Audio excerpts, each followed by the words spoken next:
আপাতত বাংলায় থাকবে শুষ্ক আবহাওয়া, রাতের দিকে পতন পারদে। রবিবার 23শে নভেম্বর সকালে আবহাওয়া দফতরের পূর্বাভাসে জানানো হয়েছে, এদিন সকাল 9টা পর্যন্ত সারা দেশের আকাশ অস্থায়ীভাবে আংশিক মেঘলা থাকলেও আবহাওয়া শুষ্ক থাকতে পারে। ভোরের দিকে দেশের বিভিন্ন অঞ্চলে হালকা থেকে মাঝারি ধরনের কুয়াশা পড়ার সম্ভাবনা রয়েছে।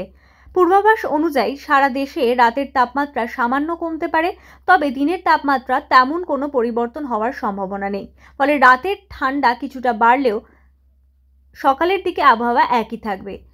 হাওয়া অফিস আরও জানিয়েছে, উপমহাদেশীয় উচ্চচাপ বলয়ের বর্ধিতাংশ পশ্চিমবঙ্গ ও তৎসংলগ্ন এলাকায় সক্রিয় রয়েছে। এছাড়া মৌসুমি বায়ুর প্রভাবে নিম্নচাপ দক্ষিণ বঙ্গোপসাগরে অবস্থান করছে। এর বর্ধিতাংশ উত্তর বঙ্গোপসাগর পর্যন্ত বিস্তৃত। আগামী 24 ঘন্টার মধ্যে দক্ষিণ আন্দামান সাগর ও তৎসংলগ্ন এলাকায় একটি বড় নিম্নচাপ সৃষ্টি হতে পারে বলে সম্ভাবনা প্রকাশ করেছে হাওয়া অফিস।